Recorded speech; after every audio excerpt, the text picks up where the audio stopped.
Alhamdulillahi Rabbil Alamin. Wassalatu wassalamu ala nabina Muhammadin wa ala alihi wa sahbihi ajma'in. Amma ba'd.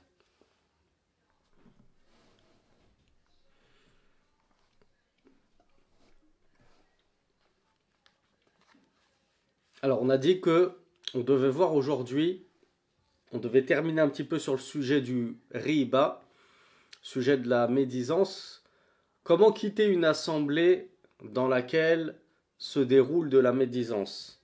Donc la question a été posée au Cheikh Ibn Baz rahmatullahi alayhi, qui a répondu Tansahuhum wa taqul hadha la yajuz wal ghibatu muharrama لأن الرسول صلى الله عليه وعلى آله وسلم يقول من رد عن عرض أخيه بالغيب رد الله عن وجهه النار يوم القيامة. Le cheikh nous dit que tu dois conseiller ces personnes qui commettent l'anamima, le riba, la médisance sous tes yeux, et tu dois leur expliquer que ceci n'est pas permis de médire sur les gens. Tu leur expliques donc que c'est un haram, c'est un péché, c'est absolument défendu. Et en plus, le prophète sallallahu alayhi wa sallam a dit quiconque va laver l'honneur de son frère en son absence, Allah subhanahu wa ta'ala éloignera de sa face le feu le jour de la résurrection. Regardez à quel point il est bon de défendre l'honneur de ses frères et sœurs qui sont victimes de médisance et qui plus est de calomnie. Regardez la récompense qui vous attend. Allah subhanahu wa ta'ala, pour le prix de ceci, ou en guise de récompense pour votre noble agissement, il éloignera le feu de vous, Yawm al-Qiyamah. En gros, il vous préservera de l'enfer comme vous avez préservé l'honneur de vos frères et vos sœurs en Allah, subhanahu wa ta'ala, lorsque vous avez entendu des gens médire sur eux ou calomnier sur eux. Le cheikh nous dit Wal mu'min la yahduru majalis ash-sharr. Le croyant ne se rend pas dans des assises de mal. Des assises qui en elles-mêmes sont des assises de mal et qui renferment du mal. Déjà le croyant ne s'y rend pas. Vous allez nous dire, oui mais nous on s'est pas rendu dans une assise de mal. On s'est rendu dans une assise tout court et on pouvait pas deviner que ça allait tourner au vinaigre. Et que nos amis, notre famille allait commencer à verser dans la médisance et la calomnie. Donc le cheikh nous dit فإن كنت تستطيع إخبار جلسائك بأن هذا لا يجوز وأن الواجب تركه فافعل ذلك. S'il t'est possible, après t'être rendu dans une assise qui de base est correcte, mais que ça tourne au vinaigre, ça tourne à la médisance, le cheikh nous dit s'il t'est possible de les informer ceux qui sont assis autour de toi, que ceci n'est pas autorisé de calomnier et de médire, et qu'il est obligatoire de délaisser cela, alors fais-le. Il était obligatoire de le faire. Et fais-le bien sûr pour Allah subhanahu wa ta'ala. Tu défends ton frère, mais pourquoi tu défends ton frère? Pour rechercher la face d'Allah subhanahu wa ta'ala et son agrément. Mais il se peut que tu ne sois pas en capacité de réprouver et de blâmer ces personnes-là autour de toi. Faqum, la moindre des choses, c'est de te lever, nous dit le cheikh, wala tahduril ghiba, et ne prends pas part à cette calomnie, à cette médisance. Lève-toi et quitte cette assemblée comme on l'a vu hier. Wala wistankaru qiyamaka, quand bien même ils réprouveraient eux le fait que tu te sois levé et que tu les quittes. Mais qu'est-ce qui est plus grave? Le fait de les vexer en disant moi je quitte cette assemblée, je suis désolé, je m'en vais, parce que tu n'es pas capable justement de les blâmer ouvertement, ou bien ce qui est plus grave c'est de rester, de fermer les yeux, fermer les oreilles et d'écouter justement ces calomnies sur ton frère ou ta sœur.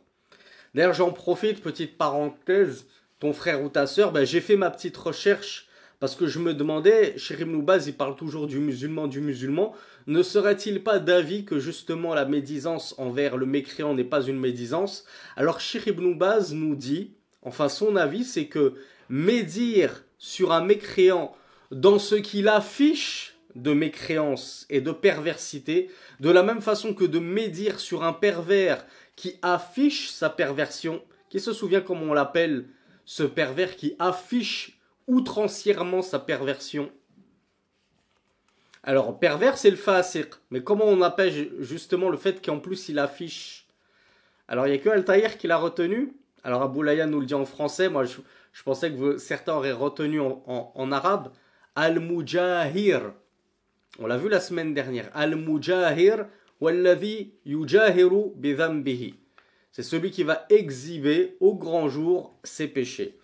Donc Cheikh Ibn Baz nous dit que dans les deux cas, l'incroyant qui va ouvertement exhiber son incroyance et le pervers qui exhibe sa perversion, si tu médis à leur sujet par rapport à leur incroyance, par rapport à leur perversion, ce n'est pas de la médisance. Pourquoi? Parce que ils ne s'en cachent pas. Donc si ça venait à leurs oreilles, pensez-vous que ça les vexerait? Pensez-vous qu'ils le prendraient mal? Ben non, puisque eux-mêmes n'ont même pas honte d'afficher ça devant tout le monde. Donc ce n'est pas de la médisance.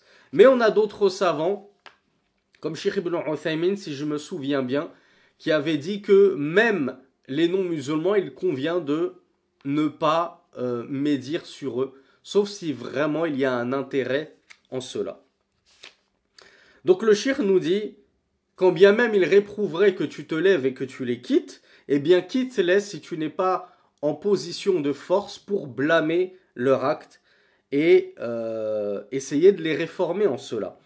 Et s'ils te demandent pourquoi est-ce que tu te lèves, pourquoi est-ce que tu t'en vas, regardez, est-ce que tu uses de tawriya? Est-ce que tu dis je dois y aller, j'ai rendez-vous? Non, Cheikh Ibn Baz nous dit réponds-leur, je me suis levé à cause de ça, à cause de votre médisance, à cause de votre calomnie. C'est pour ça que je vous quitte. C'est pour ça que je ne prends plus part à votre assise.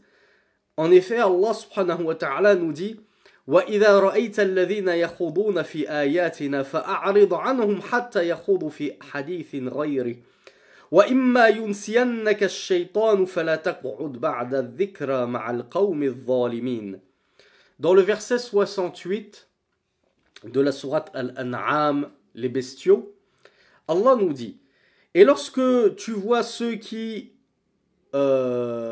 débattent, pataugent en paroles frivoles au sujet de nos versets, alors détourne-toi d'eux, jusqu'à ce qu'ils s'engagent dans un autre propos.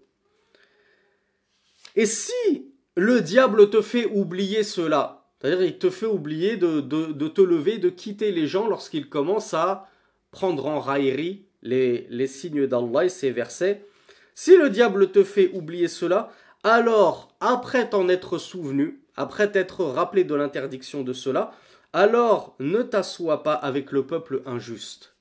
Donc Allah subhanahu wa ta'ala nous commande à son prophète sallallahu alayhi wa sallam, et par conséquent, il nous commande à nous qui devons prendre exemple sur notre prophète bien-aimé, de ne pas nous asseoir avec le peuple injuste, alors qu'on sait, on se souvient que là, c'est une assemblée de mal. C'est une assemblée dans laquelle le mal se propage.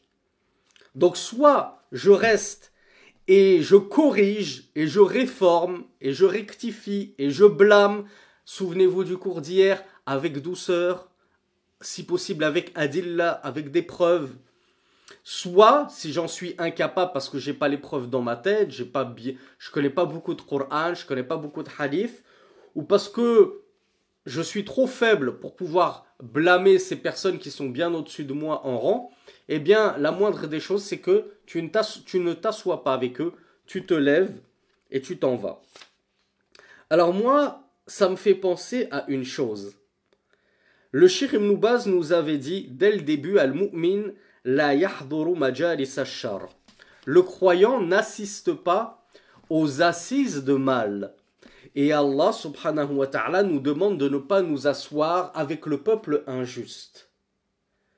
Alors, je vais vous amener à trouver par vous-même la réponse à une question à laquelle je suis persuadé, la plupart d'entre vous n'y a jamais songé et probablement ne connaît même pas le jugement à cela. Et probablement que vous êtes nombreux à tomber dans cette faute-là. Et je vous rassure, moi-même, au début de mon apprentissage de la science, moi-même je tombais dans cette faute-là. Alors c'est même pas la hijra, je vais même pas aller aussi loin. La hijra, je vous en parle en permanence, ça va finir par vous sortir par les trous de nez. Mais je vais vous parler, restez en terre de coufre, admettons. Est-ce que vous avez le droit, mes frères et sœurs, de dire, moi, je vais aller manger avec mes amis, avec ma famille, au McDo, à pizza, on va aller pas dans le boycott ou quoi que ce soit, je vous cite des noms là, on va pas rester bloqué sur les noms, ah, boycott, boycott.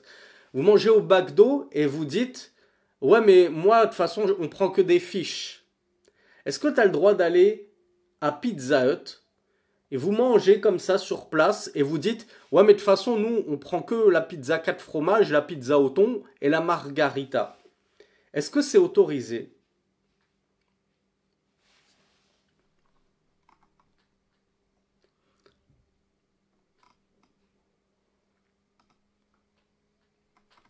Alors déjà, vous m'avez tous dit, voilà, par rapport à la cuisson, il y a le haram qui se mélange avec le halal, etc. On est d'accord. Là-dessus, on est d'accord. Mais admettons que les normes d'hygiène soient vraiment respectées. Imaginez que vraiment la personne qui prépare les burgers, soi-disant, se lave les mains à chaque, à chaque préparation. Dans un monde utopique. Hein, parce qu'il y en a qui aiment bien, qui ont leur shahwa, c'est le ventre, leur passion, c'est le ventre.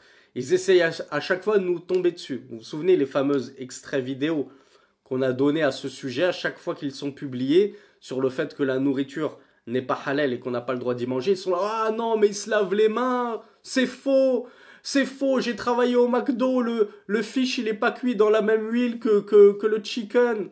Comme si ça changeait quoi que ce soit. Et comme je vous l'ai dit, moi-même j'ai travaillé au Quick et je mettais, qu'Allah me pardonne, le poisson dans la même huile que le chicken. C'est pas moi qui le faisais, c'était comme ça, on n'avait qu'un seul bain d'huile. Donc ceux qui jouent sur les mots, oh c'est un menteur, il raconte n'importe quoi, moi j'ai travaillé au McDo, je vous ai donné un exemple général, on va pas parler de chaque restaurant en particulier. Et moi j'ai travaillé dans une pizzeria et c'est pas vrai, on se lave les mains entre chaque pizza. Et parce que toi tu le fais, tout le monde le fait. On sait très bien que la plupart des normes d'hygiène ne sont pas du tout respectées. Donc ça déjà, je suis d'accord avec vous, c'est un gros point problématique. Mais l'autre point problématique, mes frères et mes sœurs, en admettant que tu te trouves vraiment dans le restaurant qui respecte exactement les normes d'hygiène, eh bien, il y a un autre souci qui se pose. Eh bien, c'est justement le fait qu'on s'attable dans une assemblée, dans un lieu où se propage le haram. Et quel est ton devoir à toi, mon frère? Quel est ton devoir à toi, ma sœur, lorsque, en tant que croyant et croyante, tu es assis dans un endroit dans lequel le haram se déroule sous tes yeux? Est-ce que ton devoir, c'est de faire semblant de ne pas savoir et de manger ta petite pizza et chacun son dos? Moi, je rendrai des péchés et eux rendront leurs péchés. Le musulman, qu'est-ce qu'on a dit hier? Qui me rappelle le hadith? Celui qui voit un mal. Qu'est-ce qu'il a dit le prophète sallallahu alayhi wa sallam? Man ra'a minkum munkaran, qui s'en rappelle? Voilà, qu'il le corrige par sa main. S'il ne peut pas, qu'il le corrige par sa langue. Toi, tu es incapable de dire à tous ces gens-là, ittaqullah, craignez Allah, vous mangez du haram, vous buvez de l'alcool, t'en es capable? Non. Donc, lorsque tu te trouves comme ça dans une assemblée de mal, le devoir du musulman, eh bien, c'est de faire al-amru bil ma'ruf wa nahyu anil munkar. Qui se souvient de ce que ça signifie? Ça, c'est quelque chose que vous devez absolument apprendre en arabe. Al-amru bil ma'ruf wa nahyu anil munkar. Bravo Jessica. Bravo. Ordonner le convenable et réprouver le blâmable. Ça, c'est le devoir de tout musulman qui en a la capacité. Ne vous dites pas, moi je suis pas un imam. Moi je suis pas un prêcheur. Moi je suis pas talib ilm. Moi je suis pas je suis pas Cheikh Fawzan. Mais tu es musulman. Et cela te suffit pour que au-dessus de ta tête pèse une responsabilité qui est que lorsque tu vois le mal, tu dois le corriger. À ton échelle, on a dit tu dois même le corriger avec ta main si tu en as la capacité. C'est si tu n'as pas la capacité de changer ce mal par tes propres moyens que tu le changes par ta langue. Et que si vraiment tu peux absolument rien faire, alors tu le blâmes en ton fort intérieur, dans ton cœur. Mais sinon, on est tenu de faire changer les choses. Donc, si tel est notre devoir, est-ce qu'il vous paraît maintenant logique et décent que tu ailles te rendre de ton propre chef dans ce lieu dans lequel tu sais que le mal est présent? C'est pas comme tout à l'heure, je vous ai dit peut-être que tu te rends à une réunion avec tes amis, à une réunion de famille, et c'est de base une réunion halal, licite. Mais au cours de cette réunion, voilà, les gens, ils virent au riba, à la médisance, etc. Là, c'est un cas bien différent. Tu te rends de base dans un lieu où tu sais qu'il y a du haram, il y a du munkar. Et tu sais très bien que tu vas pas le réprouver. Toi, tu vas pas pour corriger les gens. Toi, tu vas pas pour réformer comme certains savants qui allaient se rendre justement dans des mosquées tenues par les mubtadi'a, dans des, comment on appelle ça, dans des conférences, des assemblées avec des mubtadi'a, mais justement pour propager la vérité. Non, toi, tu vas pour manger ta petite pizza, pour manger ton filet aux fiches. Outre le fait que ce soit halal ou non, que ce soit mélangé au haram ou non, déjà de base, tu n'as pas à t'attabler justement dans une telle assemblée. Donc qu'est-ce qu'il nous dit Cheikh Ibn Baz? Tu dois t'en aller. Et en l'occurrence ici, est-ce que j'ai le droit d'aller manger au McDo sur place? Est-ce que j'ai le droit de m'attabler comme ça à Pizza Hut, à tous ces restaurants qui servent du haram? Est-ce que j'ai le droit de m'attabler? Non, j'ai pas le droit de rester assis comme ça et de ne pas bouger, et de manger comme si de rien n'était. Ça, c'est l'inverse de ce qu'il t'incombe de faire. Par contre, les savants ont dit, le fait d'acheter ta nourriture halal, en admettant vraiment que ce soit du vrai halal, qui n'ait pas été souillé par du haram, tu achètes et tu t'en vas, ça passe ou ça passe pas? C'est autorisé ou c'est pas autorisé? Dans un établissement qui sert du haram, tu achètes quelque chose de halal et tu t'en vas. Et tu ne t'attables pas comme ça, allègrement. Alors, j'attends des réponses, j'en ai eu que 3.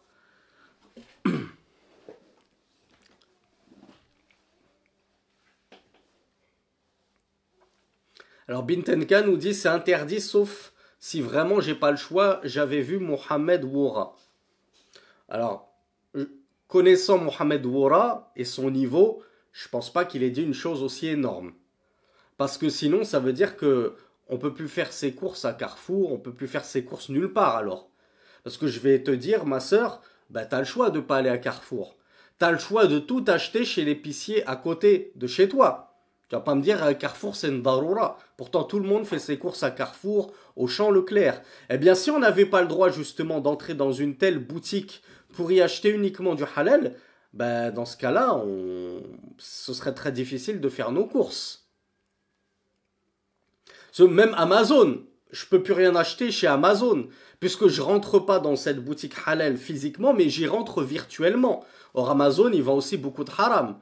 Donc je veux dire, bah, j'achète plus rien, alors je vis plus. Comme on le disait dans ce cours dans ce cours qui avait fait beaucoup parler les gens, je vis dans une grotte, reclus, comme ça je peux plus rien faire. Donc oui, on a le droit de rentrer dans une boutique pour acheter quelque chose de halal, même si dans cette boutique, il est vendu du haram.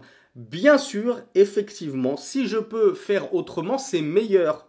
Mais on va pas dire que c'est interdit de base d'acheter, d'avoir des transactions avec un mécréant. Parce que le mécréant de base commerce avec du haram. Donc si je peux aider mes frères en Allah, mes sœurs en Allah, en faisant vivre un petit peu le commerce islamique et des commerces qui ne vivent que du halal, c'est ce qu'on devrait tous faire et c'est à prioriser. Mais on va pas non plus interdire aux gens de se rendre à Carrefour pour acheter une brique de lait, par exemple. Sous prétexte qu'à Carrefour, ils vendent aussi de l'alcool. Quant à s'attabler, là c'est vraiment, c'est plus je pars, j'achète et je m'en vais. Là s'attabler, ça renvoie quelle image quand tu t'attables? Quand tu prends tes aises, qu'est-ce que tu renvoies comme image? Voilà Boulayan. Il y a deux mots que j'ai beaucoup aimés dans votre bouche. Il y a Ismail et Aboulayan qui m'ont dit tu cautionnes et Bintamin a dit l'approbation. C'est exactement les deux mots que j'attendais. C'est comme si tu cautionnais et tu approuvais. Eh bien, qu'est-ce qui se passe lorsque tu as un frère et une sœur plus ou moins ignorants qui va dans ce restaurant et qui te voit attabler? Est-ce qu'il est censé deviner que toi tu manges que du halal? Moi, je vais vous donner un exemple encore pire. Il y a beaucoup de musulmans qui vont manger dans des soi-disant restaurants asiatiques. Et certificat, par exemple, Mosquée de Paris, ou zéro certificat du tout. Alors, avant de vous poser cette question, je pose une question en introductrice. Je vais dans un restaurant asiatique tenu par des koufars. Comment je sais que c'est un kafir? Parce qu'il y a carrément une statue de Bouddha en décoration. Je lui demande est-ce que c'est halal? Il me dit oui, c'est halal. Je fais quoi? Je mange, je le crois ou je le crois pas? Est-ce qu'on croit un mécréant? Est-ce que le mécréant est digne qu'on le croie? Lui-même ne croit pas en Allah. Lui, il ne croit pas en Allah, alors qu'il n'y a pas plus évident et logique que de croire en Allah. Pourquoi toi est-ce que tu devrais croire en lui? Subhanallah, il croit pas en ton Dieu, mais toi tu vas croire en lui. Il te dit c'est halal, ah bah c'est cool, génial! Nouveau restaurant vietnamien qui a ouvert à côté de chez nous, il a dit que c'était halal. Il a écrit halal. C'est écrit en gros halal sur la porte. Venez, venez, on va manger, on va se faire un wok. Donc déjà de base, je le crois pas. Mais imagine qu'il affiche, voilà, un certificat qui ne vaut rien. Comme par exemple un certificat de la mosquée de Paris. On sait qu'il vaut rien. Certificat du grand moufti de Roumanie. Alors vous allez rigoler, mais c'est même pas une blague. Je le dis même pas pour la punchline. À l'époque, j'étais allé dans un wok à Bondy.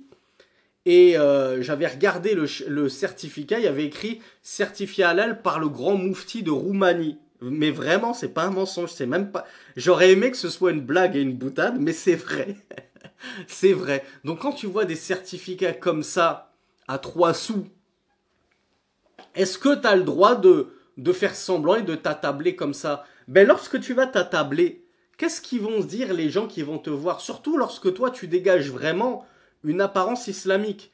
T'es un frère barbu, t'es un frère en qamis, t'es une sœur voilée. Les gens de l'extérieur, ils te voient. Et tu fais des émules. Il y en a un qui te rejoint. Il y en a un autre qui te rejoint. Ben, qu'est-ce qui se passe? Moi, j'ai reçu des questions.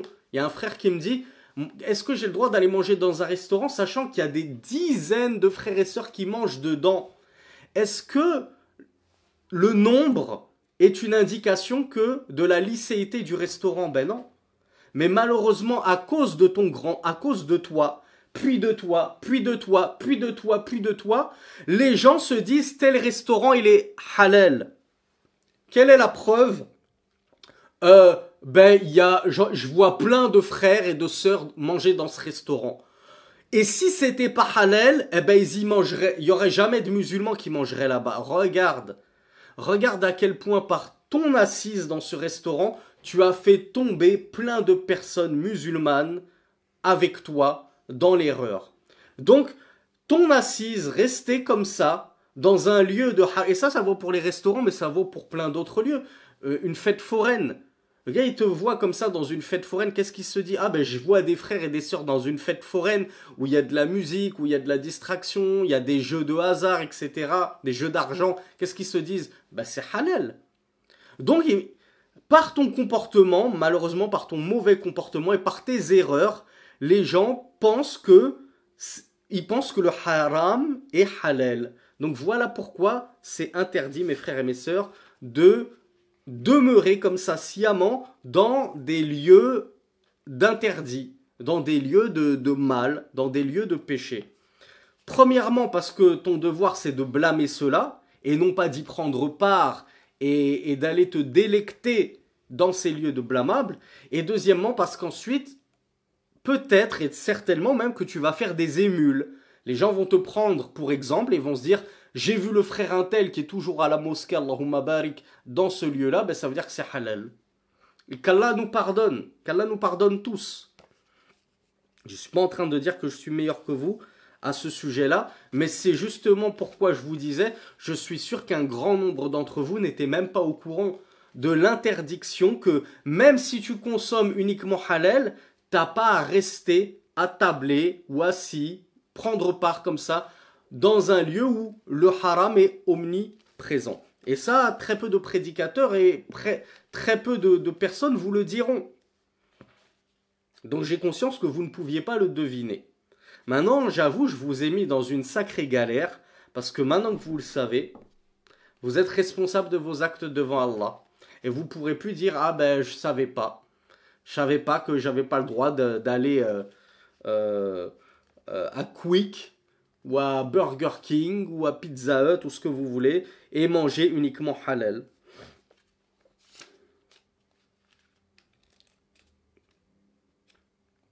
Alors, la transition est toute trouvée. Lorsque justement je vois mon frère et ma sœur en Allah pécher, plutôt lorsque j'apprends qu'ils ont péché, quelle devrait être mon attitude?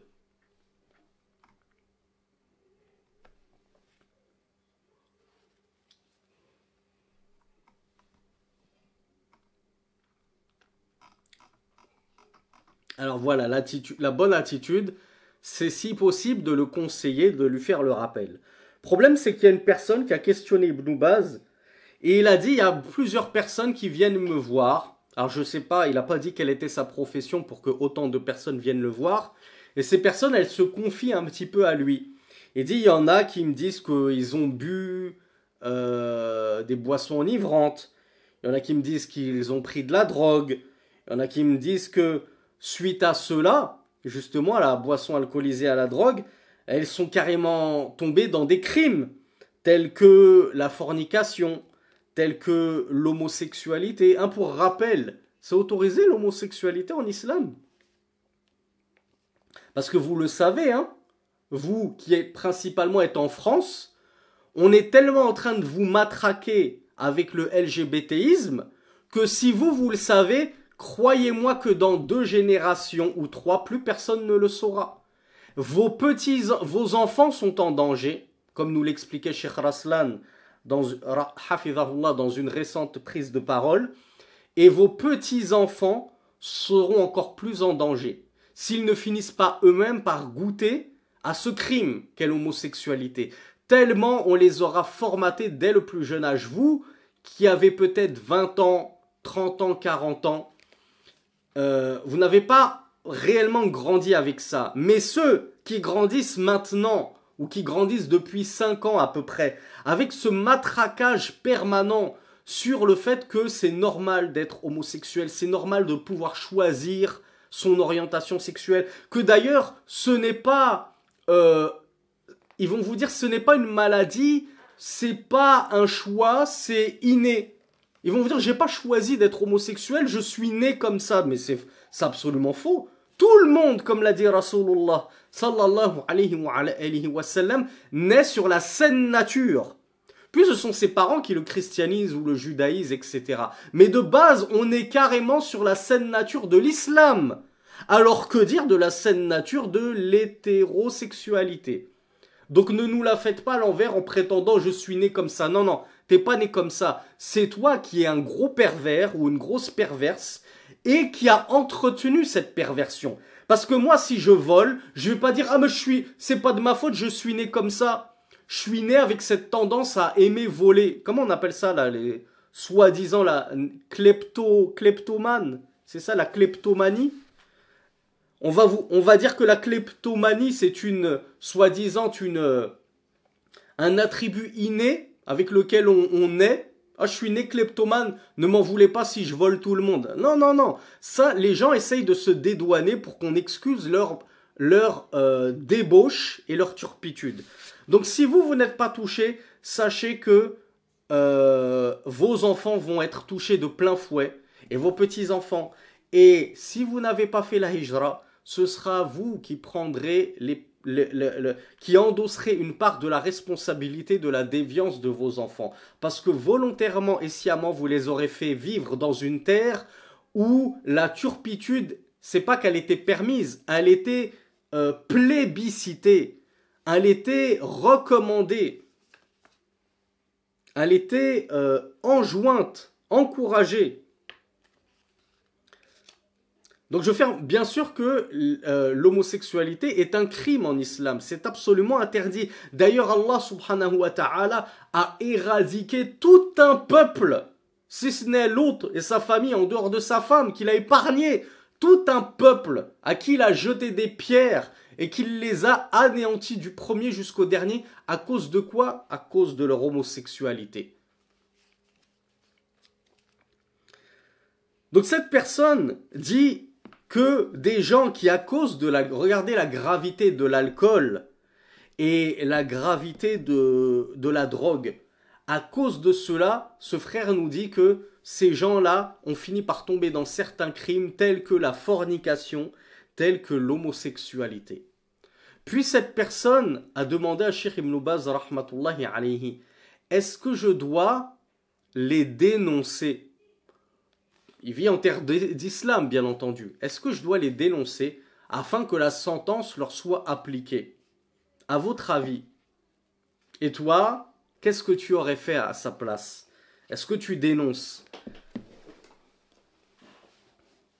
Alors je vois qu'il y a beaucoup de miséricordieux parmi vous, beaucoup de personnes clémentes qui préfèrent cacher justement, conseiller et ne surtout pas accourir à les dénoncer afin qu'on applique le châtiment. Et vous savez que le châtiment est terrible. Donc qu'est-ce qu'il nous dit, le Cheikh Ibn Baz, rahmatullahi alayhi? Comment il lui a répondu? Il a dit alayka nasiha. Tu dois plutôt les conseiller, ces gens-là.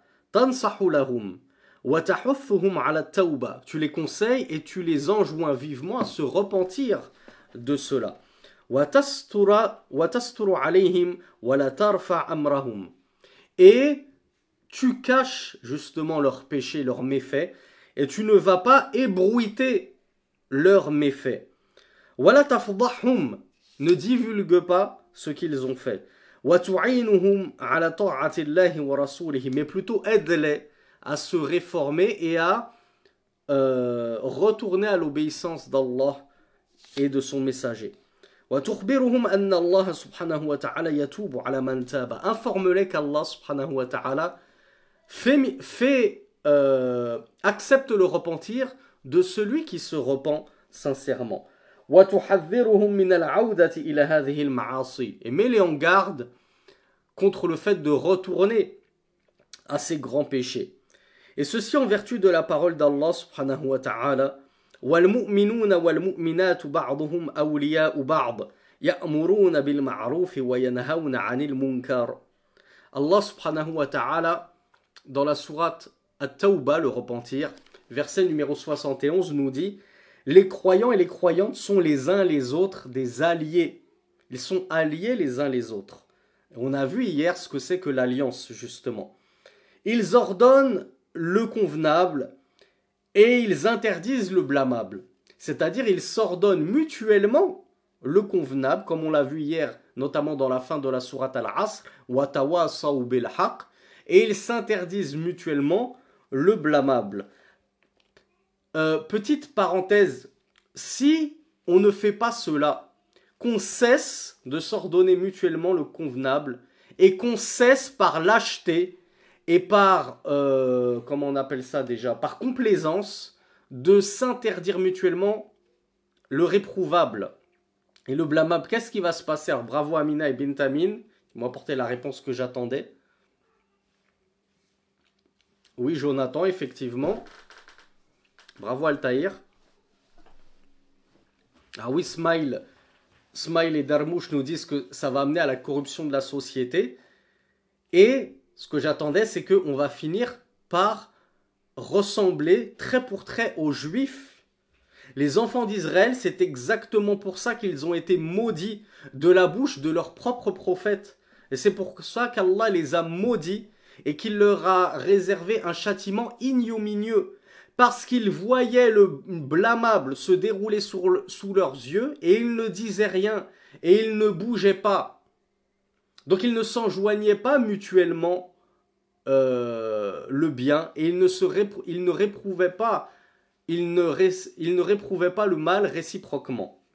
Donc allons-nous leur ressembler, nous aussi, en nous taisant à chaque fois qu'on voit le mal, et on cesse de mettre en pratique ce fondement de la religion qui est Al-Amru bil Ma'ruf wa Nahi anil Munkar. Donc, Cheikh Ibn Baz, Allah subhanahu wa ta'ala nous rappelle notre devoir de croyants. Allah nous dit les croyants et les croyantes sont alliés les uns les autres. Ils ordonnent le convenable et ils réprouvent le blâmable. Voilà pourquoi en tant que croyant, je ne dois pas aller au parc Astérix, puisqu'on me posait la question. Je ne dois pas aller à Disneyland. Je ne dois pas aller à la foire du trône. Je ne dois pas aller au McDonald's, dans les terres de Koufr, bien sûr, hein, pas dans les terres d'islam. McDonald's, il est halal, walhamdulillah. Boycott mis à part. On n'est pas là pour parler du boycott. Je vous parle d'institution. Je ne dois pas aller à Burger King dans les terres de Koufr. Dans les terres musulmanes, tout est halal au Burger King, walhamdulillah. Mais mon devoir, c'est de condamner cela, et non pas d'y aller pour m'y délecter.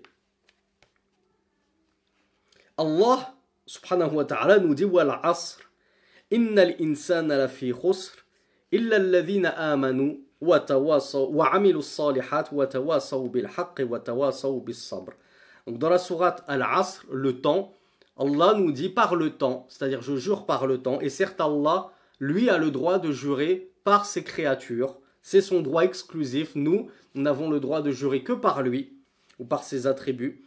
Par le temps, certes l'homme est dans la perdition, sauf ceux qui ont cru, pratiqué de bonnes œuvres, se sont enjoints mutuellement la vérité, et se sont enjoints mutuellement la patience. Allez, petite faïda. Je ne sais plus quelle personne me disait hier que le séminaire de tafsir qu'on avait donné était son séminaire préféré. Alors, cette personne-là, dont je ne me rappelle plus c'était qui? C'est quoi la faïda c'est quoi ce tawasaw bis sabr? On se recommande la patience. Vis-à-vis de quoi on se recommande la patience?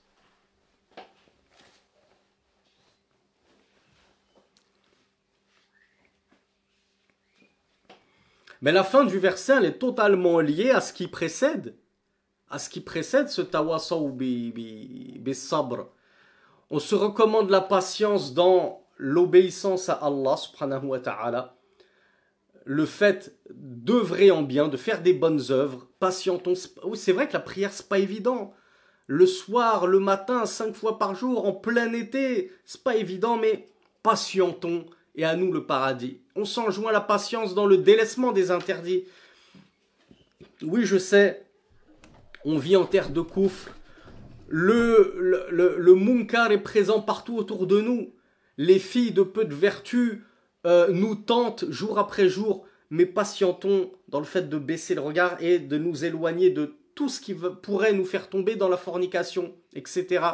On patiente également dans cet appel à la vérité. On s'enjoint mutuellement la vérité et on doit patienter. Et on ne doit pas faire comme certains. Ouah, la da'wa c'est trop dur sur Twitter. Ça y est, j'arrête la da'wa sur Twitter. Je ferme mon compte. Je préfère faire ma petite da'wa de mon côté, dans mon quartier, dans ma petite mosquée, dans ma famille. Il faut patienter.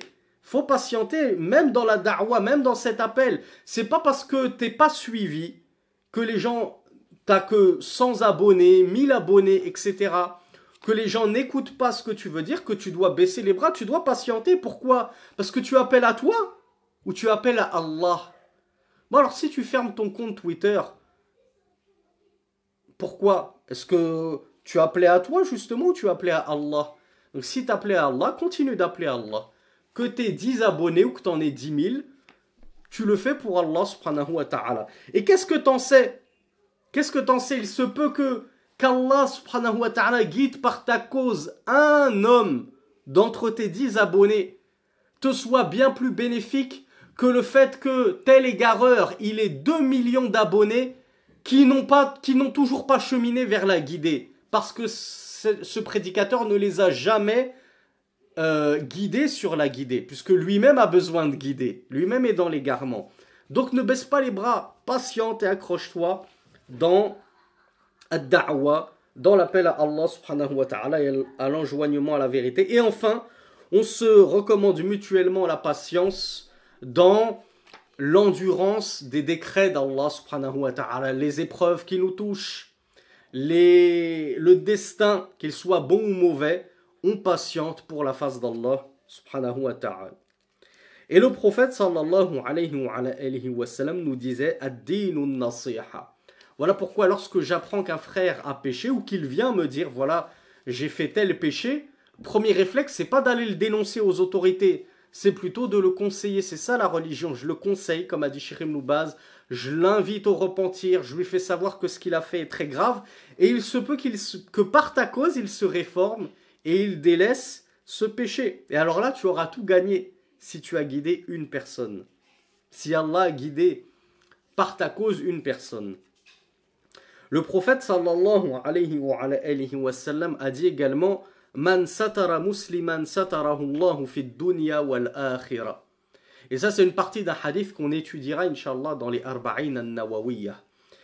Quiconque cache, c'est-à-dire les méfaits, les péchés d'un musulman, Allah le cachera, c'est-à-dire Allah cachera également ses méfaits, ses péchés, ses manquements dans cette vie d'ici-bas et dans l'au-delà. Donc si tu veux que Allah subhanahu wa ta'ala ne t'affiche pas yafdahuka ala al-mala, il divulgue ton secret que tu tentes de cacher en public, devant tes amis, devant ta famille, etc.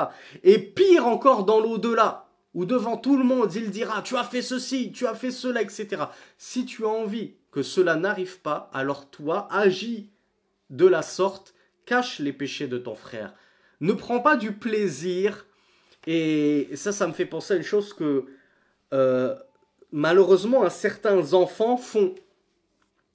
Je ne sais pas si certains parents parmi nous pourront attester de cela ou confirmer cela, mais c'est vrai que malheureusement, lorsqu'on est membre d'une fratrie, frères et sœurs, parfois il y a un petit peu de jalousie entre nous. Et on veut être le chouchou du papa, le chouchou de la maman, le meilleur de la famille. Et malheureusement, certains n'arrivent à s'élever sur d'autres qu'en rabaissant les autres. Donc quand il a rabaissé quelqu'un, lui il est là, il est au même niveau qu'un tel, c'est en rabaissant un tel qu'il arrive à s'élever sur lui. Ils sont incapables de laisser la personne à son niveau et de s'élever par eux-mêmes au-dessus de lui. Donc malheureusement, on le voit, je le dis chez les enfants, ça ne veut pas dire que c'est quelque chose qui n'existe que chez les enfants. Ça existe aussi entre camarades de classe, entre collègues de travail, etc.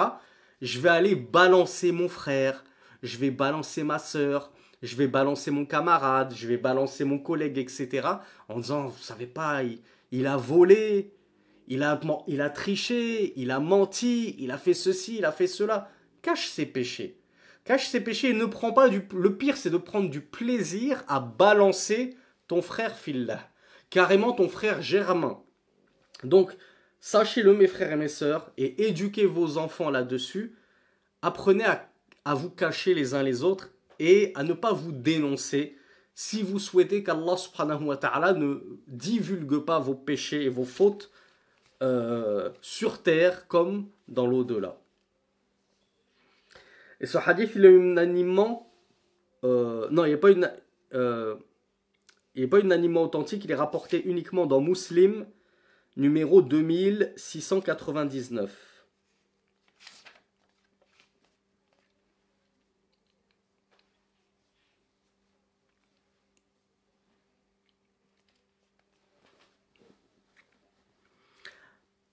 Alors, il y a une personne qui me parle de zoo et d'aquarium. Elle a posé la question à la mauvaise personne. Parce que, comme je suis obligé de ne pas vous cacher la vérité, sinon c'est l'enfer pour moi, je vous dis la vérité, les zoos, c'est autorisé. Les aquariums, c'est autorisé. Mais moi, je suis tellement sensible de la cause animale que je ne peux pas accepter qu'on enferme un animal. Je ne tolère pas de voir des gens enfermer des oiseaux en cage, des ours polaires qui sont habitués à vivre sous -30 sur la banquise. Tu les ramènes à Perpignan, au sud de la France, où il fait 30 degrés. Je supporte pas. Rien que ma mère, ma propre mère, qui enferme son chien à la maison, parce qu'elle a un chien de compagnie. Le simple fait que je vois ce pauvre chien toute la journée comme ça enfermé à la maison, et il a le droit à sa petite promenade seulement 2 fois 10 minutes dans la journée, et tout le reste de la journée, il est là sur son panier, moi ça me tue. Ça me brise le cœur. Donc ne me demandez pas ne me parlez pas de zoo. Moi je peux pas vous dire allez-y, allez-y. Je vous dis n'y allez pas, mais c'est pas une fatwa. C'est juste mon conseil personnel. Arrêtez de financer, de donner de l'argent à ces gens qui privent de liberté des animaux, qui les enferment en captivité, alors qu'Allah les a créés pour vivre en meute et en toute liberté. Tu vas enfermer un lion dans sa cage, alors que le lion, c'est le roi de la jungle. Il vivait paisiblement avec sa famille, tu le déracines de sa famille. Et pourquoi vous croyez que dans les zoos, vous voyez des animaux comme ça faire des tours comme ça, très rapidement dans des cages? Et on le voit parfois avec des animaux qui sont élevés en batterie, pour leur fourrure, des choses comme ça. En fait, quand vous voyez un animal tourner sur lui-même comme ça, c'est parce qu'il est devenu fou. Il est devenu tellement fou d'être enfermé comme ça, que ça y est, il a perdu la boule et ça y est, ça devient une toupie. Bref, ne me lancez pas sur ce sujet-là. Donc, thème suivant, la tendresse dans l'ordonnance du convenable et la réprobation du blâmable. Alors bien sûr, Zo, parce que je vois Jazz qui me dit... c'est quoi le critère entre pourquoi le zoo ça passe et le parc d'attractions ça ne passe pas? Moi je vous parle d'un zoo de base. Un zoo basique, c'est juste des animaux enfermés, tu visites, tu les vois. Maintenant s'il y a de la musique, etc., ou que ça vend du haram, etc., là je suis plus responsable. Là vous êtes pas censé visiter ce lieu-là. Mais un zoo, admettons en terre d'islam, il n'y a pas de musique, il n'y a pas de haram, etc., c'est juste... le principe de zoo, c'est-à-dire visiter, découvrir des animaux comme on irait dans une ferme et on découvre les animaux de la ferme. Alors sur le principe, on a le droit de posséder un animal et même de le réduire à la captivité. Religieusement parlant, je ne vais pas vous mentir. À partir du moment où tu le traites bien. Malheureusement, quand on voit comment sont traités les animaux dans les zoos, on a du mal à concevoir qu'ils soient bien traités. Donc par rapport à l'ordonnance du convenable et la réprobation du blâmable, le Cheikh Ibn Baz nous dit, alors on a posé la question, et on va finir là-dessus, Inch'Allah, que je vais pas pouvoir tenir 1h30 pour aujourd'hui, j'ai quelque chose à faire, je m'en excuse. Donc on va finir le cours en 1 heure, Inch'Allah. Ô Fadilatou Cheikh, vous avez évoqué dans un propos que l'ordonnance du bien et la réprobation du mal, doit être faite avec douceur et tendresse. Cependant, il y a certaines personnes à qui la douceur ne sied pas et ne porte pas ses fruits. Donc Cheikh Ibn Baz nous dit إذا كنت ذا سلطة فاعمل بسلطتك حسب ما تقتضيه القواعد الشرعية. Si tu es quelqu'un doté d'autorité, tu es investi d'une certaine autorité, alors œuvre selon cette autorité qui t'a été confiée, en fonction de ce qu'exige la situation selon les limites de la charia. أما الذي ليس له سلطة فيعمل بالرفق واللين. Mais celui qui n'a aucune autorité, alors qu'il agisse, c'est-à-dire dans le conseil qu'il donne, l'ordonnance du bien et la réprobation du blâmable, qu'il agisse avec douceur et tendresse. وَبِذَلِكَ يُؤَدِّي مَا عَلَيْهِ. Et en faisant cela, il se sera acquitté de ce qui l'incombait. Ce qu'il t'incombe, c'est de conseiller avec douceur. Ce n'est pas d'user de force, alors que tu n'es pas censé être investi d'une autorité de puissance sur telle et telle personne. Allah subhanahu wa ta'ala nous dit Ud'u ila sabili rabbika bil hikmati wal maw'izati al hasana.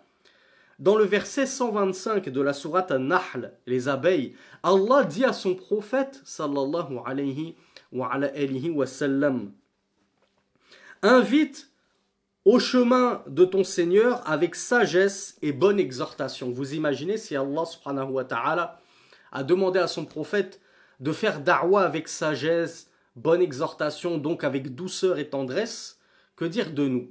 Que dire de nous? Nous devons imiter le prophète sallallahu alayhi wa sallam. Allah dit également dans le Coran, verset 159 de la sourate Al-Imran, فَبِمَا رَحْمَةٍ مِّنَ اللَّهِ لِنْتَ لَهُمْ وَلَوْ كُنْتَ فَظًّا غَلِيظَ الْقَلْبِ لَانفَضُّوا مِنْ حَوْلِكَ. Si c'est par quelque miséricorde de la part d'Allah que tu as été tendre envers eux. Allah s'adresse au prophète Muhammad sallallahu alayhi wa sallam. Et si tu avais été sévère et au cœur dur, alors il se serait détourné de toi. Donc qu'est-ce qui a fait que le prophète sallallahu alayhi wa sallam a attiré les foules autour de lui et que les gens se sont convertis en masse autour de lui? C'est parce que justement il reposait sur d'éminentes moralités et sur un comportement fantastique et admirable. Et il était doux, simple, facilitant, etc. Le prophète sallallahu alayhi wa sallam a lui-même dit Inna rifqa la yakunu fi shay'in illa zana wa la yunza'u min shay'in illa shana. Dans un hadith rapporté par l'imam Muslim numéro 2594, le prophète sallallahu alayhi wa sallam a dit La douceur ne se trouve pas dans une chose sans l'embellir. Et elle n'est pas ôtée d'une chose sans l'enlaidir. Donc une chose qui est dotée de douceur, elle est belle. Une chose qui est dépourvue de douceur, elle est laide. Et ainsi es-tu, mon frère et ma sœur. Si tu n'as aucune douceur en toi, tu es quelqu'un de laid. On a beau te dire, Achik, t'es un super beau gosse. On a beau te dire, Urti, que tu es une bomba latina. Si tu n'as pas de douceur en toi, sache que tu es laide aux yeux d'Allah subhanahu wa ta'ala. Et de la même façon, si tu n'arrives pas à trouver de conjoint parce que tu as un physique ingrat, que tout le monde se raille de ton physique parce que tu as un défaut énorme suite à un accident ou je ne sais quoi, sache qu'avec ta douceur, des gens te trouveront beau. D'ailleurs, je suis sûr que vous avez tous déjà vu des reportages ou lu des histoires où des gens avec un physique un peu disgracieux, hein, on n'est pas là pour se moquer du physique des gens, et moi-même mon physique n'est pas le plus attrayant, mais des gens avec un physique disgracieux qui avaient du mal à plaire, par leur comportement uniquement, ils ont réussi à se marier et à avoir des enfants et à être vraiment aimés de leur épouse.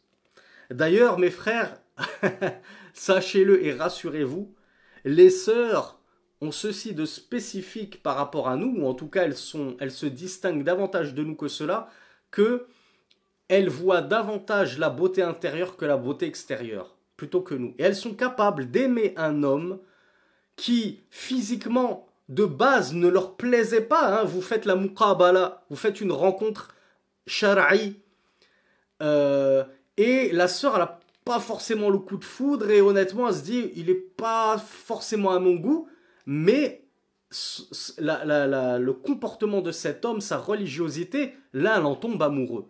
Eh bien, je peux vous dire que combien de sœurs ne sont pas tombées amoureuses, mutlaqan, de façon absolue, de cet homme-là, alors que déjà, la barrière du physique n'avait pas réussi à être brisée et franchie. Et pourtant, elles sont tombées amoureuses. Donc, sachez-le, mes frères, vous avez une carte à jouer.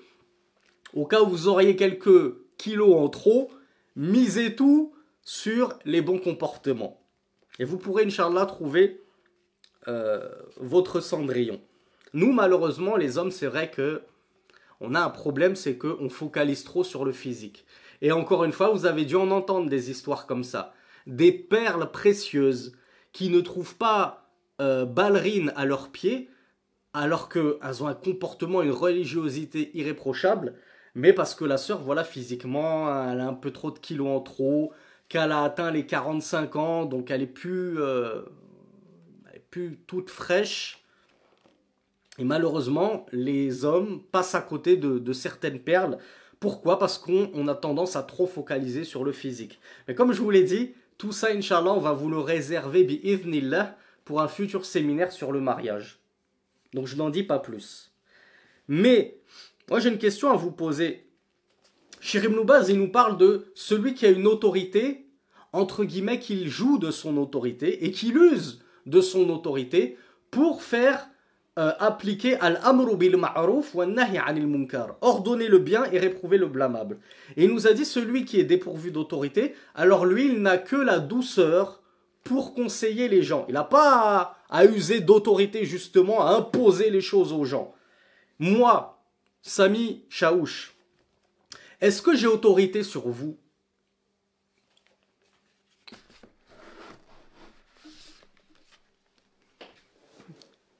Kenza qui me dit oui. Alors, je suis flatté, mais non. Orti Kenza, ni sur vous, Kenza, ni sur personne d'entre vous qui êtes dans le séminaire. J'ai pas d'autorité sur vous. Je suis pas votre père, je suis pas votre gouverneur, j'ai aucune autorité. Je suis un frère comme vous. Et je vous le dis tout le temps, je suis même un frère qui est bien souvent en dessous de vous. En termes de mauvais comportement, de mauvaise religiosité, je suis le dernier de la classe. Mais bon, vous me passez bien souvent mes défauts et je vous en remercie pour vos âmes charitables. Du coup, est-ce que moi je peux imposer comme ça à nos sœurs le voile? Ouais, porte le voile, sinon je te fais ceci et cela. Sinon je te dénonce aux autorités. Sinon, est-ce que je peux imposer aux frères? Ouais, toi tu travailles dans tel travail haram, coupe ton travail. Ne te rends plus à ton travail, je te l'impose. Reste chez toi, trouve-toi un autre travail. Si tu ne trouves pas un autre travail, je te fais ceci et cela. Je n'ai aucune autorité pour vous contraindre. Et je n'ai que mes conseils. Je n'ai que ma parole. Je ne peux que par la parole vous conseiller. Faites ceci, faites cela, ne faites pas ceci, ne faites pas cela. Du coup, qui est cette personne alors qui a l'autorité et qui peut se permettre d'user justement de son autorité pour un petit peu contraindre, appuyer sa da'wa, son ordonnance du bien, sa réprobation du blâmable. Alors, c'est Ismaïl qui m'a apporté les 3 réponses. Première réponse que vous m'avez tous cité, le gouverneur. Oui, le gouverneur, lui, il a de l'autorité. Et il peut imposer aux gens, par exemple, à l'heure de la prière, vous fermez tous votre boutique. Interdiction d'ouvrir sa boutique. D'ailleurs, ça me fait penser à une chose. Une personne avait repris un de mes cours. Et je crois que c'est un cours que j'avais donné, mais je ne sais pas si vous imaginez, il y a 6 ans, à la mosquée. Le cours, il n'était même pas filmé, tellement ça fait longtemps. Et à l'époque, je ne me filmais pas du tout. Et j'avais dit que, voilà, tristement, à l'époque, en Égypte, j'avais assisté en plein Jumu'ah. C'est même pas les 5 prières. Je parlais en plein Jumu'ah. Il y a des gens qui, malgré le premier adhan, et vous savez que dès qu'on entend le premier adhan du Jumu'ah, le premier parmi les 2, hein, pas parmi les 3, premier adhan, dès que l'imam monte sur le mimbar, eh bien, toute vente est interdite. Et Allah nous l'a interdit dans le Coran. Et il nous dit, إِذَا نُودِيَ إِلَى الصَّلَاةِ فَاسْعَوْا إِلَى ذِكْرِ اللَّهِ. Lorsqu'on appelle à la prière, empressez-vous d'accourir au rappel d'Allah. C'est-à-dire, délaissez tout négoce, wadharul bay'. Délaissez toute vente, nous dit Allah, et accourez au rappel d'Allah pour le Jumu'ah. Donc tout homme n'a plus le droit de commercer. Et un homme n'a pas le droit de commercer avec une femme. Il n'y a qu'une femme qui peut commercer avec une femme, vendre, faire des transactions, parce que la prière du Jumu'ah ne leur est pas obligatoire. Donc j'avais parlé de ça en disant, voilà, c'est triste que même dans certains pays islamiques, on voit qu'il y a des gens qui, après l'adhan, continuent normalement de vendre, de vaquer à leur négoce. Alors, il y a quelqu'un qui avait pris cet extrait en pensant bien faire. Lui, c'était par but de da'wah. Mais comme vous le savez, il y a beaucoup de cœurs malades sur les réseaux sociaux, sur TikTok, sur Twitter, etc. Et comme d'habitude, on m'est tombé dessus. Et qu'est-ce qu'il raconte? Et il a calomnié, et c'est faux, et moi j'habite au Maroc et c'est pas comme ça, et moi j'habite en Algérie et j'ai jamais vu ça, et c'est un grand menteur. Eh bien, je suis retourné en terre d'islam et je ne suis plus en Égypte. Et je ne vais pas dire dans quel pays je suis pour ne pas froisser justement les gens qui vont m'écouter, mais sachez que il arrive très souvent, enfin non, pas très souvent, j'exagère, il est arrivé quelquefois que je me sois rendu un peu en retard au Jumu'ah, c'est-à-dire que je n'avais pas réservé ma place bien à l'avance, et que à 10, 15, 20 mètres avant d'arriver devant la mosquée, il se trouve que moi j'ai un souk, il y a un marché qui se tient juste à côté de la mosquée, où les gens commercent et vendent des fruits et des légumes. Eh bien j'entends que l'adhan résonne, le premier adhan, donc je ne suis pas si en retard que ça, ne commencez pas à me tomber dessus. J'assiste à la khutbah dès le départ. Mais je m'y suis rendu après le lancement de l'adhan. Qu'est-ce que je vois? Pendant l'adhan, les gens continuent à accourir à leur négoce. Et même une fois que l'adhan est terminé et qu'on est tous censés, ça y est, la vente est illicite. Tu n'as plus le droit de vendre quoi que ce soit à ce moment-là en tant qu'homme. Eh bien, il y a encore plein de vendeurs. C'est pas plein de vendeurs qui continuent à faire leurs transactions alors que c'est illicite. Puis on a des gens qui disent que je mens, que je calomnie, que dans tel pays ça n'existe pas, etc. Alors que le pays dont ils ont dit que soi-disant ça n'existait pas, moi je l'ai déjà vu plusieurs fois. Plusieurs Jumu'ah.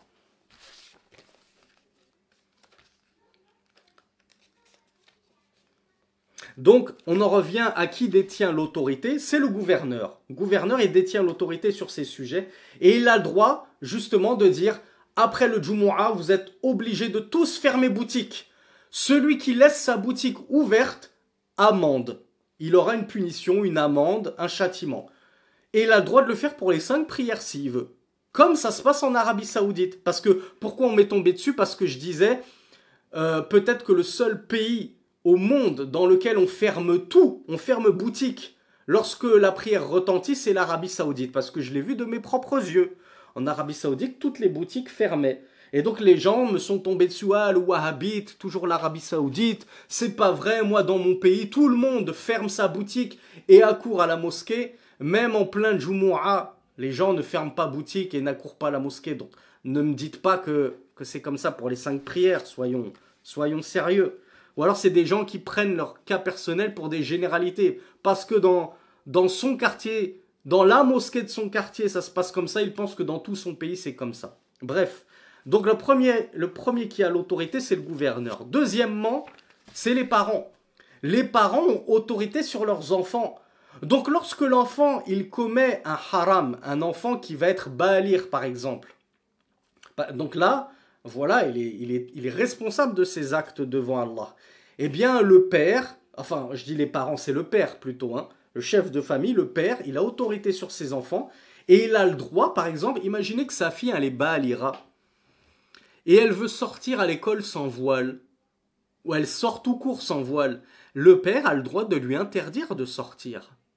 Et qui est le dernier? Alors, soit dit au passage, parce que je sais que cet extrait, je sais qu'il y a plein d'extraits de ce séminaire qui vont être repris et qui vont tourner sur tous les réseaux sociaux. Je sais que ce que je suis en train de dire, c'est enregistré, ça va tourner. Donc, je vais faire gagner du temps à tous les fachos qui m'écoutent et qui me tombent dessus à chaque fois et qui me disent « sale barbu, retourne dans ton pays ». Je suis déjà dans mon pays.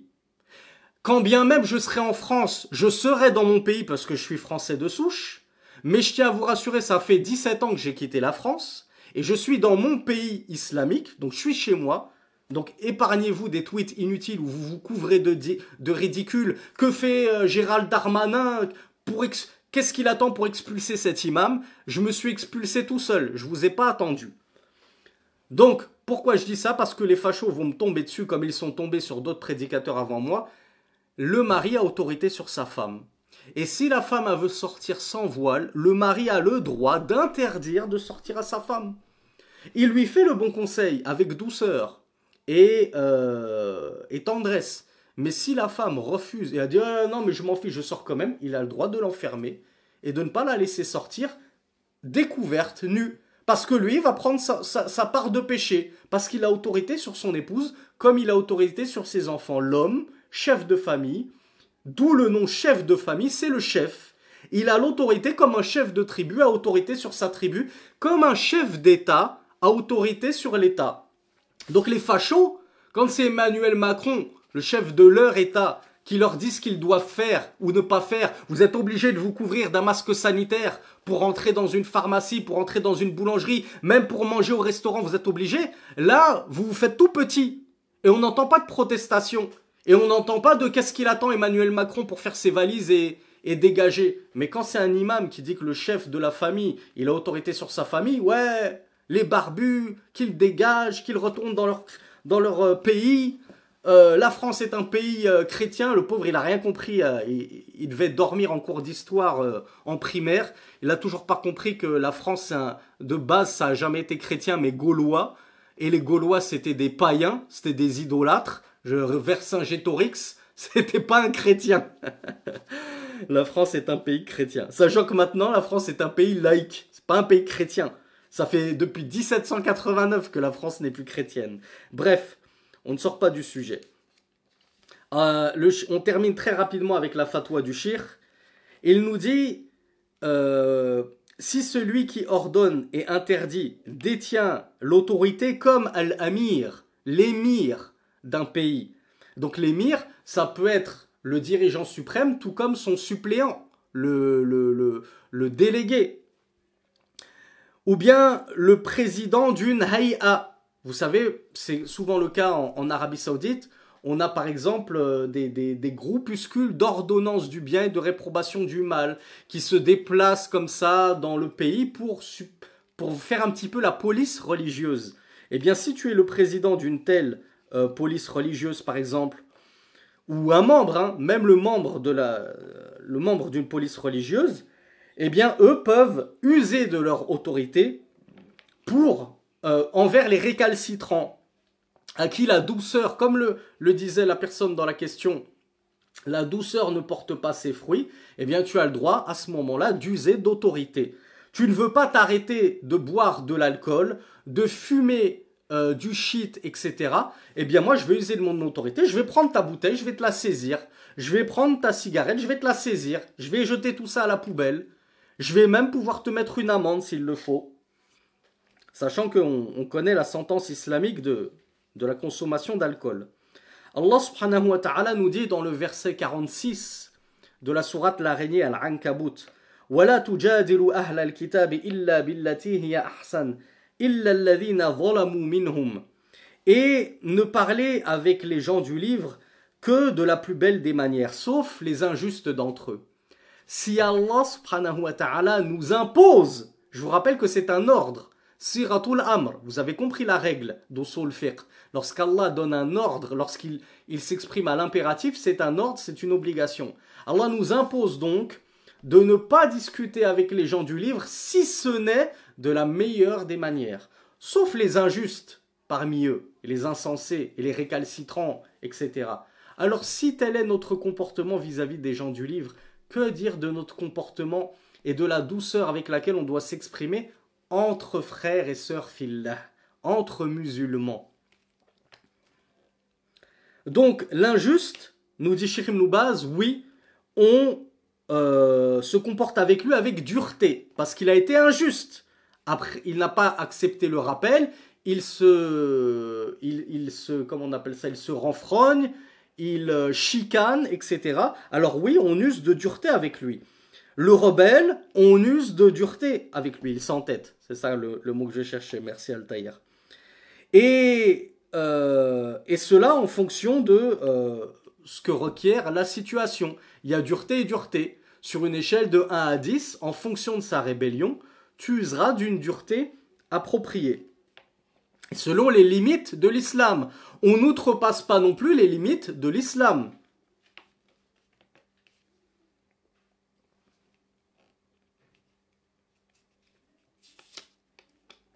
Le cheikh nous dit, de la même façon l'homme, avec les gens de sa maison, il œuvre et il agit en fonction de ses capacités. Et s'il faut, alors il agira avec autorité. De la même façon que le maître vis-à-vis de ses élèves. Alors, peut-être que la sœur Kenza n'avait pas totalement faux. Cheikh Ibn Baz, c'est la vieille école. Hein. Et dans certains pays, jusqu'à aujourd'hui encore, notamment les pays du Maghreb et d'Afrique, il y a encore des maîtres qui frappent les élèves. À vous, vous êtes en France, vous êtes en Belgique, ça vous paraît improbable qu'un maître lève la main sur ses élèves, mais sachez que dans les pays d'Afrique, c'est tout à fait normal. C'est dans le urf, c'est dans la culture. Et c'est même le père qui va aller voir l'instituteur en lui disant celui-là, il a la tête dure, hein, s'il faut lui mettre des coups de savate, n'hésite pas à lui en mettre plusieurs parce que, généralement, ça suffit pas avec lui. C'est vraiment traditionnel. Donc, Cheikh Ibn Baz nous dit que le maître, il a autorité sur ses élèves et il peut faire usage de son autorité s'il le faut. De même que le chef de la tribu avec les membres de sa tribu, puisque c'est lui le chef. Quant à autre que cela, donc celui qui n'est ni père de famille, ni instituteur, ni chef de tribu, ni chef d'État, etc., alors eux, ils n'ont que la douceur qu'ils peuvent employer. Ils ne peuvent pas employer l'autorité et la dureté lorsque il ordonne le convenable et il réprouve le blâmable. Il use de douceur, il use de bons propos, de belles paroles, il oriente les gens dans le bien, il invoque pour eux la guidée. Souvenez-vous ce que je vous ai dit hier, les frères et sœurs qui qu'Allah te maudisse, qu'Allah te brise le dos. Non, invoque la guidée, subhanallah.